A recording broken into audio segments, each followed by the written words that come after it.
ಕೀರ್ಷ್ನರ್ ಇವರು ಎಕ್ಸ್ಪ್ರೆಷನಿಸಮ್ ಕಾಲದ ಕಲಾವಿದರು. ಇವರು ವರ್ಣಚಿತ್ರ ಕಲಾವಿದರು ಹಾಗೂ ಗ್ರಾಫಿಕ್ ಕಲಾವಿದರು. ಇವರ ಜನನ ಜರ್ಮನಿಯಲ್ಲಿ. ಇವರ ತಂದೆ ಪರ್ಷಿಯಾದವರು. ಇವರ ತಂದೆಯ ಇಚ್ಛೆಯ ಕಾರಣ ಇಂಜಿನಿಯರಿಂಗ್ ಅನ್ನು ರಾಯಲ್ ಟೆಕ್ನಿಕಲ್ ಯೂನಿವರ್ಸಿಟಿಯಲ್ಲಿ ಅಧ್ಯಯನವನ್ನು ಮಾಡ್ತಾರೆ. ಇದರೊಂದಿಗೆ ಫ್ರೀ ಹ್ಯಾಂಡ್ ಡ್ರಾಯಿಂಗ್, ಪರ್ಸ್ಪೆಕ್ಟಿವ್ ಹಾಗೂ ಕಲಾ ಇತಿಹಾಸವನ್ನು ಕೂಡ ಅಧ್ಯಯನ ಮಾಡಲು ಪ್ರಾರಂಭಿಸ್ತಾರೆ. 1905 ಸಮಯದಲ್ಲಿ ಕೀರ್ಷ್ನರ್ ಆರ್ಕಿಟೆಕ್ಟ್ ವಿದ್ಯಾರ್ಥಿಗಳೊಂದಿಗೆ ಕಲಾವಿದರೊಂದಿಗೆ ಸೇರಿ ಡೈ ಬ್ರೂಕ್ ಅಂದರೆ ದ ಬ್ರಿಡ್ಜ್ ಕಲಾವಿದರ ಗುಂಪನ್ನು ಸ್ಥಾಪಿಸ್ತಾರೆ. 1906 ಕೀರ್ಷ್ನರ್ ಅವರ ನೇತೃತ್ವದಲ್ಲಿ ಪ್ರಪ್ರಥಮ ಎಕ್ಸ್ಪ್ರೆಷನಿಸಮ್ ಕಲಾ ಪ್ರದರ್ಶನ ನಡೆಯುತ್ತೆ. ಈ ರೀತಿಯ ಚಿತ್ರಕಲಾಕೃತಿಗಳಿಗೆ ಗ್ಯಾಲರಿಗಳು ತಿರಸ್ಕರಿಸಿದ ಕಾರಣ ಲ್ಯಾಂಪ್ ಶೇಡ್ ಅಂಗಡಿಯೊಂದರಲ್ಲಿ ಕಲಾ ಪ್ರದರ್ಶನ ನಡೆಯುತ್ತೆ. ನಂತರದಲ್ಲಿ ಕೀರ್ಷ್ನರ್ ಸ್ಟ್ರೀಟ್ ಸೀನ್ ಕೃತಿ ಸರಣಿಯನ್ನು ಮಾಡ್ತಾರೆ.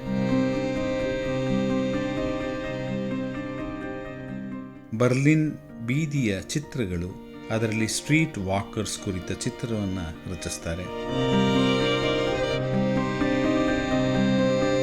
1914 ಪ್ರಪಂಚದ ಮೊದಲ ಯುದ್ಧದಲ್ಲಿ ಸ್ವಯಂ ಮಿಲಿಟರಿ ಸೇವೆಗೆ ಇವರು ಸೇರ್ತಾರೆ. ಅಲ್ಲಿ ಮಾನಸಿಕ ಅಸ್ವಸ್ಥತೆಯಿಂದ ನರಳುತ್ತಾರೆ. ನಂತರ ಮತ್ತೆ ಬರ್ಲಿನ್ಗೆ ಮರಳಿ ಅನೇಕ ಕಲಾಕೃತಿಗಳನ್ನು ಇವರು ರಚಿಸ್ತಾರೆ. ಸೆಲ್ಫ್ ಪೋರ್ಟ್ರೇಟ್ಗಳನ್ನು ಸ್ವತಃ ಮಿಲಿಟರಿ ಅಧಿಕಾರಿಯಂತೆ ತಮ್ಮನ್ನು ತಾವೇ ಚಿತ್ರಿಸ್ಕೋತಾರೆ. ಇವರ ಮಾನಸಿಕ ಆರೋಗ್ಯ ಆಗಾಗ ಹದಗೆಡುತ್ತಾ ಬಂದರೂ ಅನೇಕ ಅತ್ಯುತ್ತಮ ಕಲಾಕೃತಿಗಳನ್ನು ಇವರು ರಚಿಸ್ತಾರೆ. 1921 ಹೊತ್ತಿಗೆ ರಚಿಸಿದ ಕೀರ್ಷ್ನರ್ ಅವರ ಕೃತಿಗಳು ಅಮೂರ್ತ ರೀತಿಯಲ್ಲಿದ್ದವು. 1937 ಹೊತ್ತಿಗೆ ಜರ್ಮನಿಯಲ್ಲಿನ ರಾಜಕೀಯ ತಲ್ಲಣಗಳು, ನಾಜಿಗಳು, ಜೂಸರ ಮೇಲೆ ನಡೆದ ಅಮಾನವೀಯ ಘಟನೆಗಳು ಇವರಿಗೆ ಆಘಾತವನ್ನು ನೀಡುತ್ತೆ. ತಮ್ಮ ವೈಯಕ್ತಿಕ ಜೀವನದ ನೋವು ಎಲ್ಲವೂ ಸೇರಿ ಮತ್ತೆ ಮಾನಸಿಕ ಅಸ್ವಸ್ಥರಾಗ್ತಾರೆ. ಕೊನೆಗೆ 1938 ಪಿಸ್ತೂಲಿನ ಸಹಾಯದಿಂದ ಆತ್ಮಹತ್ಯೆಗೆ ಶರಣಾಗ್ತಾರೆ. ಇದೆಲ್ಲದರ ನಡುವೆ ತಮ್ಮ ಕಲಾಕೃತಿಯ ಮೂಲಕ ಭಾವಾಭಿವ್ಯಕ್ತಿಯನ್ನು ದಿಟ್ಟವಾಗಿ ಪರಿಣಾಮಕಾರಿಯಾಗಿ ರೂಪಿಸ್ತಾರೆ. ಎಕ್ಸ್ಪ್ರೆಷನಿಸಮ್ನ ಅತ್ಯಂತ ಪರಿಣಾಮಕಾರಿ ಚಿತ್ರಕಾರರಾಗಿ ಕಲಾ ಚರಿತ್ರೆಯಲ್ಲಿ ಇವರು ದಾಖಲಾಗ್ತಾರೆ. ಇವರ ಪ್ರಮುಖ ಕೃತಿಗಳು Marcella, self portrait as a soldier, standing nude with hat, forest lake, street Berlin,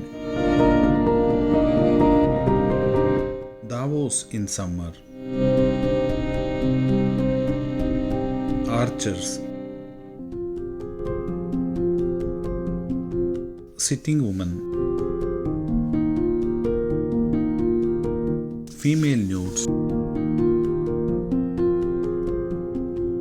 Naked Playing with People, Snowy Landscape. ಇವುಗಳು ಇವರ ಪ್ರಮುಖ ಕಲಾಕೃತಿಗಳು.